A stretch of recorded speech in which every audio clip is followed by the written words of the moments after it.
Gridiron fanatics out there. Glad you could join us here for the divisional edition of Gridiron Gab Pro Style, where we gab about all things pro football, from the picks of the regular season to the scores of the postseason and the picks of the off season. Let's start. The autumn winds move like the thunderous waves of Neptune's sacred palace. And here, amongst the blackened soil, lies the ragged hands, worn, torn, and callous. They await with cunning and vicious prowess, for the warriors have returned.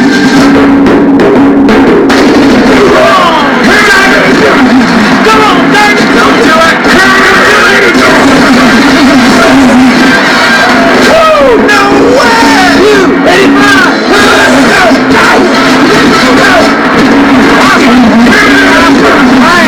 loud! You're driving me nuts! But behold. Welcome back, you guys. Glad you could join us yet again on this divisional playoff edition of Gridiron Gab Pro Style. I am, of course, Mr. CeeLo, and we are here to talk about the NFC divisional round taking place Saturday night. And it's a good one. You could debate whether the Houston Texans or the Baltimore Ravens game should be in prime time, but this will be a good one because I don't think, according to the weather forecast, I don't think this is going to be an ugly game. And I think this favors the 49ers, but I will say this. For them to go into Dallas and that team that had all of that momentum going and to do what they did, you got to tip your hat to them. You know, you got to tip your hat. And they're facing a 49ers team that is coming off of losses in 2 of their last 3 games. And I'm going to be honest with you.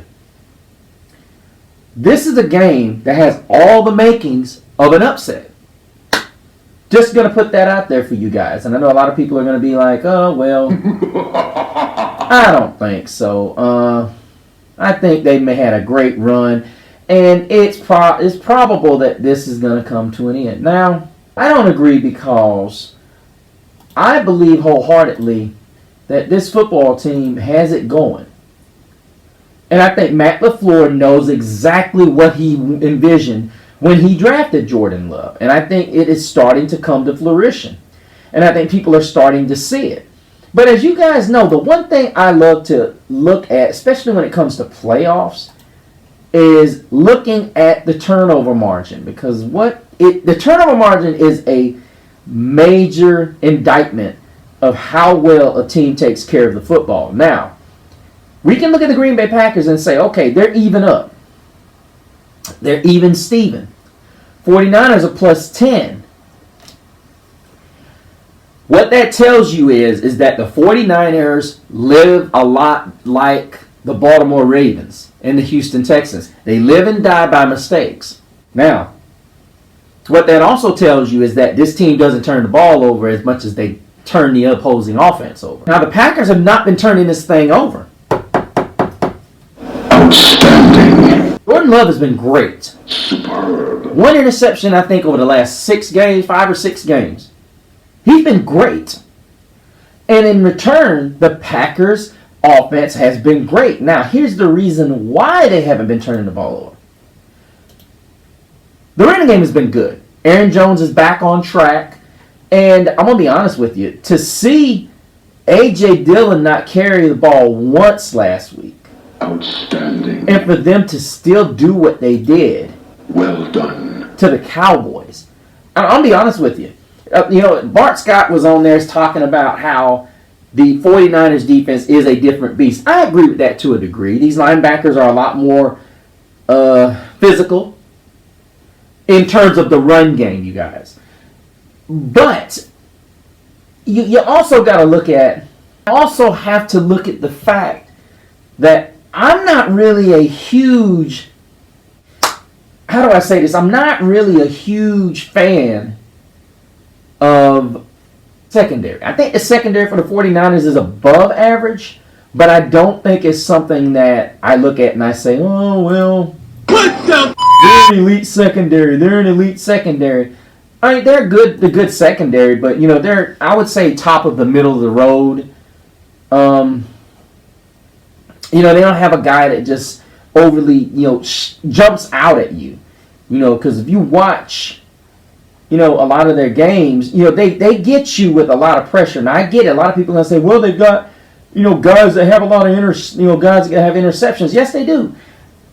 Hufanga has 3 picks. Gibson has an interception. Isaiah Oliver does. Javarius Ward, of course, leads the team with 5 picks. Lenore has 4 interceptions. I get it. They've got guys that can intercept passes, but a lot of that is predicated on the pressures they get up front. Is that your best? That's what they do. They get pressure on the football, and they've got 48 sacks, you guys. 48 sacks. Of course, Bosa has 10.5. You've got Hargraves got 7. And, I mean, you've got guys out there that are just putting up. Well, I'm just going to say it. They bring pressure. That's what they want. Cleveland Farrell's got 3.5. Chase Young's got 2.5. And I mean, but the thing is, these guys get you with pressure on the quarterback. But the other thing is, you have to back up. You have to back up, and you have to kind of look at where they're at. They stop the run well. They stop the run well. And that's where I honestly look at this team and I say, can you be creative? Can you bring that Houston Texans style of running the football?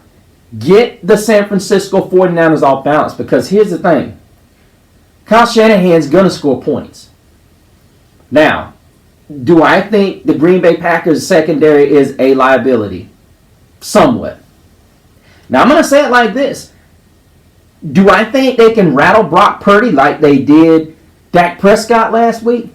I don't want to say rattle him, because here's the reality. Can they get him into making mistakes? Because this Green Bay line, and I think it is very underappreciated. Because if we look at the way this team was able to get pressure last week, it was phenomenal game plan. They had Dak Prescott guessing last week, and it was nothing short of ooh. And I mean, you're talking about, you had guys like Van Ness, Nixon, Campbell, and Preston Smith. That's 4 sacks against a Dallas line that's been pretty darn impressive this season. Now, do I think they could do the same thing to Brock Purdy? Absolutely.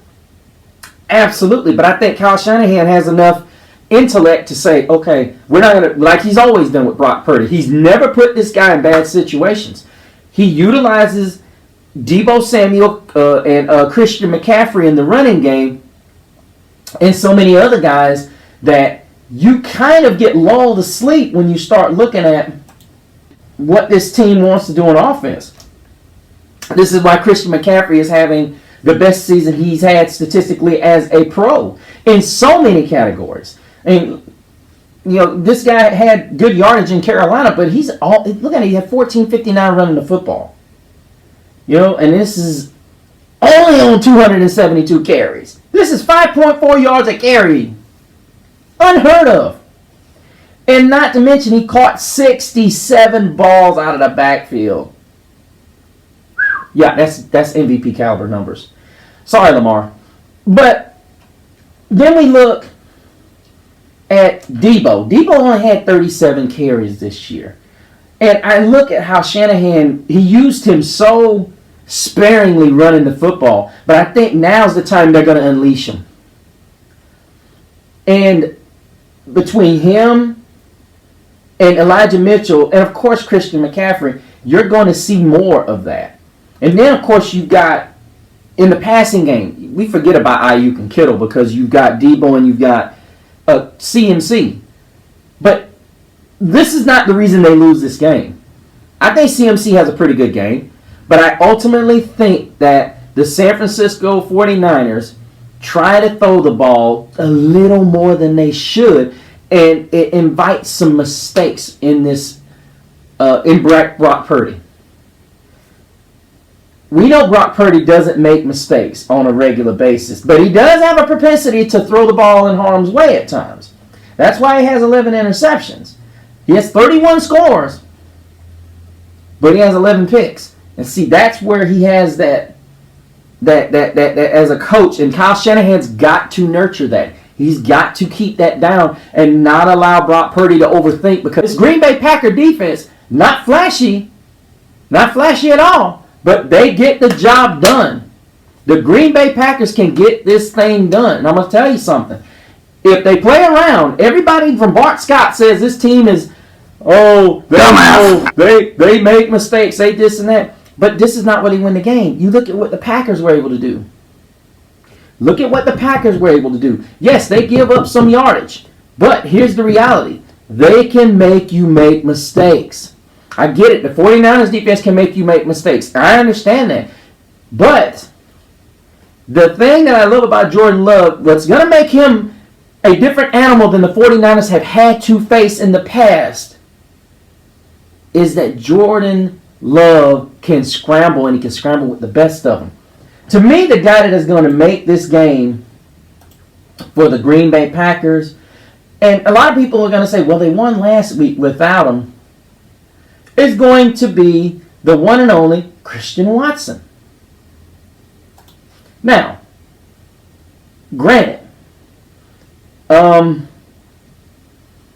also think A.J. Dillon's going to be a guy that is going to be a huge difference maker if he can play. The 6 foot, 247 pound back. If this guy plays, it's going to be a long day for the 49ers, because as well as Aaron Jones has been playing, this is your sledgehammer. Aaron Jones is your good balance back, but he's more, as fast as he is, he's your fast back.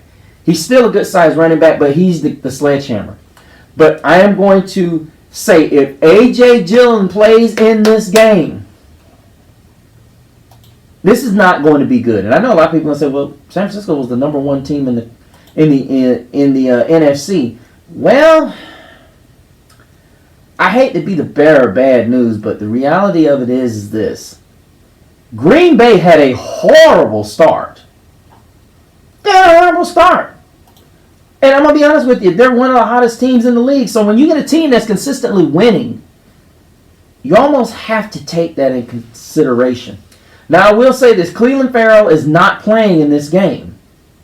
Not playing in this game. Drake Jackson, not playing in this game. Dre Greenlaw is questionable, but I'm hearing sources that he probably will play in this game. But I'll tell all this. Do it again. I think this game is going to be a game that Brock Purdy is going to want to forget. I think Jordan Love does outshine him. I think Saturday is going to be considered upset Saturday, because I'm picking Houston. It's official. You suck. I think Houston's going to pull the first upset, and I think we close the night with the Green Bay upset. Both number one seeds in both conferences will be gone. I want you to think. I don't give you enough information to think. You do what you're told. That's what you do. Maybe. But I believe Green Bay's going to do what they did to Dallas last week. Despite the fact that they seen them coming, I think Green Bay is hot right now. I think they're very hot. They get it done. And they're gonna go on to the NFC title game. But that's going to do it, despite the fact that San Francisco has all those weapons. I think what happens is they take two of the weapons away and force Brock Purdy into making some decisions that he's not comfortable with, and of course that leads to problems. But nonetheless, I still think this is going to be a great game. But let me know what you guys think. Of course, hit me up at Mr. CeeLo on Instagram. Let me know. You can check up on the other things that I'm involved in. Also, hit the show up on Facebook. Let us know what you think of the show. Give me your input, your output, so on and so forth. And also go to the YouTube page as well, and comment underneath the show, you guys. Let us know what you're thinking. Interact with us, because, guys, we intend to go live really, really, really soon.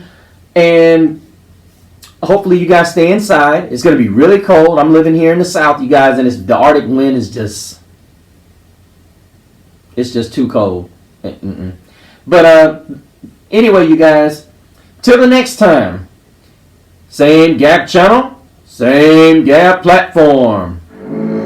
But behold, there is a warm breeze that comes from the west. The blazing sounds of victory fuel their everlasting quest. It is a call to arms, for they are here. An army that has the will to challenge and the will to dare.